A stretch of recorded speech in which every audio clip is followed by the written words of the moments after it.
Politik ketakutan itu harus dilawan dengan politik keberanian.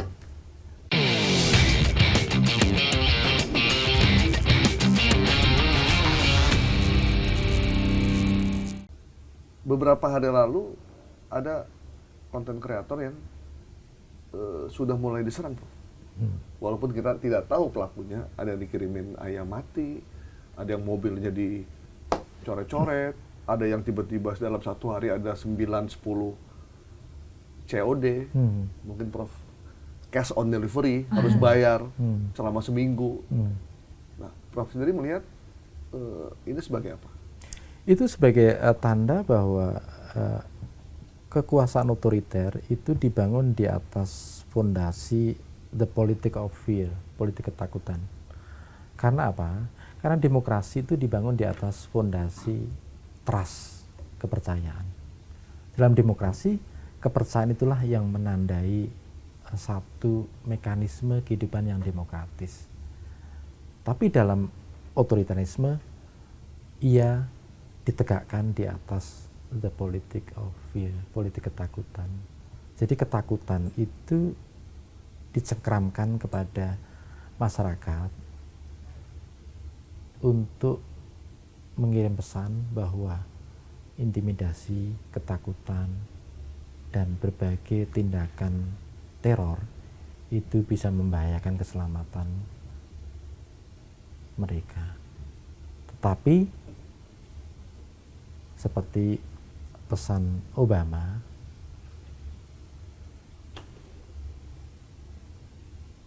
kita tidak boleh tunduk pada ketakutan itu sendiri. Karena sekali tunduk pada ketakutan, maka yang peroleh kemenangan adalah rezim teror itu sendiri. Justru politik ketakutan itu harus dilawan dengan politik keberanian. Keberanian untuk bersuara tentang kebenaran. Karena ini pesan Bung Hatta. Bung Hatta pada 1941 menulis artikel tentang karakter. Dan Bung Hatta memberikan pesan bahwa pangkal utama pendidikan karakter itu adalah cinta pada kebenaran. Terutama keberanian untuk mengatakan kebenaran kepada kekuasaan. Dan bahkan, kata Bung Hatta, termasuk keberanian mengatakan yang salah kepada penguasa. Karena Bung Hatta percaya betul bahwa pujian kepada penguasa tiada memberi petunjuk. Dan pujian itu justru adalah bisa membunuh seorang pemimpin. Berarti bahaya dong ya kalau pemimpin sering dipuji-puji oleh orang sekitarnya. Kalau aksinya nyata gimana, Iya. Prof? Aksinya nyata dan benar-benar mensejahterakan rakyat, gitu. Terus dipuji oleh rakyatnya. Ya, buktinya rakyat kita nggak sejahtera ya. Prof, nah tadi Prof bilang mesti ada keberanian untuk menyatakan yang salah pada pemerintah. Ya. Itu pasti nggak kita dapat dari DPR maupun partai politik ya. Bahkan partai politik yang tumbuh di era reformasi yang tadinya kita berharap, wah ini ada partainya dipimpin oleh seorang reformis atau partainya dekat dengan religius dan dipimpin oleh orang-orang sekolahan di luar negeri, ternyata dalam perjalanannya toh nggak bisa iya sama juga dengan partai yang udah lama, sehingga muncullah idola-idola baru. Kita ambil contoh Ferry Irwandi yang menjadi idola Gen Z, apapun yang dia ucapkan itu dia diikuti oleh banyak orang, termasuk anak saya. Walaupun dia tidak kenal, tidak paham, tapi dia udah melihat bahwa sosok orang Indonesia pemimpin ya kayak begitu, yang turun langsung bertanggung jawab. Nah, Prof melihatnya apa? Fenomena, sehingga banyak ada anggota DPR yang ngiri ya, yang si paling Aceh gitu ya, baru nyumbang segitu aja udah, jadi ada kayak ada persaingan antara partai politik dengan pribadi-pribadi yang menonjol di media sosial. Pertama saya melihatnya bahwa society is much more stronger than state. Jadi masyarakat itu jauh lebih kuat dibanding negara itu sendiri. Karena state appear because of the people. Exactly. Tapi kalau kesadaran untuk mengorganisasi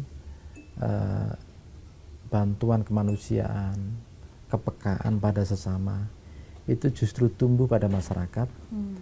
Itu memberikan satu pesan penting bahwa kalau kita mampu mengorganisasi diri kita tanpa kehadiran negara, maka sebenarnya kita akan jauh lebih kuat.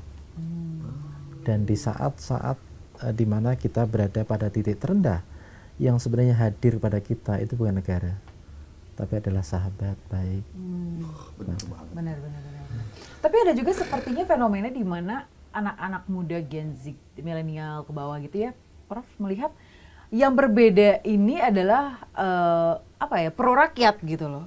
Jadi mereka tuh punya bilangnya mereka bisa melihat perbedaan antara yang berbeda ini, ya oposisi ini yang lebih baik daripada pemerintah itu sendiri. Sehingga gitu. Pemerintahnya sensi. Iya. Apakah memang benar itu fenomenanya, Prof?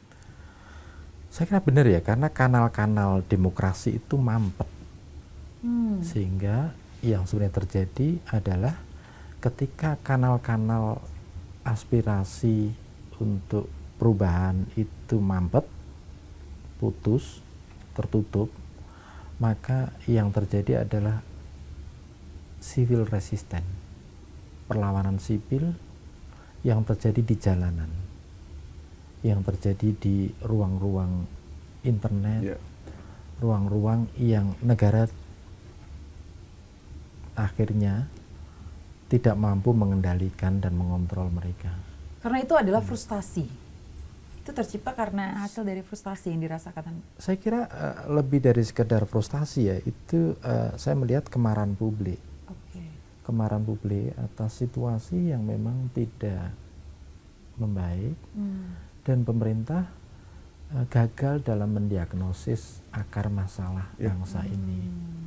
Sebenarnya kemampuan untuk mendiagnosis akar masalah itu adalah separuh dari penyelesaian masalah itu sendiri. Susah nggak sih, Prof, mendiagnosis akar masalah itu? Kok kayaknya nggak ketemu gitu ya? Atau memang nggak mau gitu? Misalnya pada Prahara Agustus, what is exactly the crux of the problem? Saya melihatnya di balik Prahara Agustus itu masalahnya adalah keadilan ekonomi yang dinistakan, dan itu berlangsung cukup lama dan terjadi pada mayoritas masyarakat Indonesia, yang mereka semakin terhimpit kehidupan ekonominya, terlilit pinjaman online, dan mengalami apa yang disebut sebagai economic hardness, beban ekonomi yang begitu berat. Nah, ketika keadilan ekonomi ini dinistakan, di depan mereka itu adalah pamer kemewahan di kalangan para pejabat. Sehingga kematian Afan itu sebenarnya penyulut saja tentang bagaimana keadilan ekonomi yang dijanjikan itu tidak dipenuhi, dan itu membuat kemarahan publik. Yang dilakukan bukan memenuhi keadilan ekonomi pada mayoritas rakyat, tetapi justru yang kita saksikan hari-hari ini adalah mereka yang ikut menyuarakan kegelisahan rakyat justru ditangkap, diadili, dan dipersekusi itu sendiri. Sehingga masalah utamanya tidak diselesaikan, pemerintah hanya menambah masalah baru. Apakah itu yang disebut pola otoriter, Prof? Oke, berarti Indonesia ini harus di-reset dong, Prof. Kembali lagi ke pertanyaannya Mas Gai. Janganlah. Kita sebenarnya udah jauh, sudah. Gimana, Prof, kalau kita melihat perkembangan Indonesia dari zaman dulu gitu ya, Soekarno dan lain sebagainya. Kita ini sebenarnya maju ke depan kan, Prof? Ini kalau kita terusin, bukan ke samping kan, Prof? Ini kalau kita terusin panjang lagi nih. Oh, panjang lagi. Kita itu produser udah ngasih kode-kode. Oh, udah ngasih kode-kode. Baik. Nah, mungkin terakhir kali ya, harapan Prof melihat fenomena yang terjadi di tahun 2025 dan belakang-belakang sebelumnya untuk di tahun 2026. Apalagi tadi kita punya harapan, tadi kan Prof katakan bahwa harapan itu penting begitu ya. Salah satunya yang sudah di jargon selalu disebutkan oleh pemerintah, Indonesia Emas gitu ya. 2000 berapa? 45. Gimana Prof? Harapan kata Paus Fransiskus dalam bukunya Hope itu adalah the engine of change, mesin perubahan itu sendiri. Tetapi harapan saja tidak cukup. Paus Fransiskus menandaskan bahwa harapan harus disertai dengan solidaritas bersama, solidaritas kemanusiaan. Karena saya teringat pada pesan Ali bin Abi Thalib ketika mengutus seorang gubernur. Ali bin Abi Thalib menitipkan pesan bahwa Anas Sinfani, manusia itu terdiri dari dua kategori. Ima akhu kafidin, antara mereka yang menjadi saudaramu dalam iman, atau nazirulaka bil khalqi, atau yu'ekul in humanity, saudara kemanusiaan. Saya kira memasuki tahun 2026 ini kita harus mendefinisikan baru bahwa kita adalah saudara kemanusiaan sekalipun kita berbeda agama. Nah, kemanusiaan itulah yang menjadi titik jumpa, titik temu kita sebagai satu umat manusia.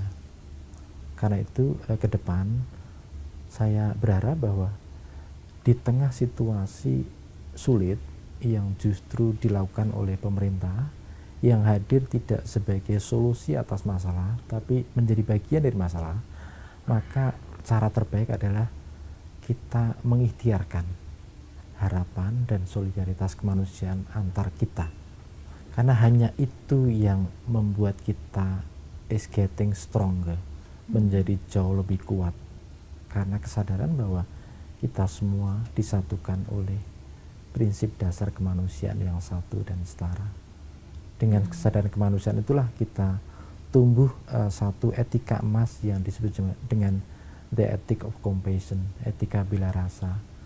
Satu kesadaran di mana kita tergerak karena kesadaran untuk menjiwai penderitaan manusia lain sebagai bagian dari penderitaan kita, dan kayak itu kita terpanggil untuk menyelamatkan penderitaan manusia lain agar mereka terbebas dari penderitaan itu sendiri.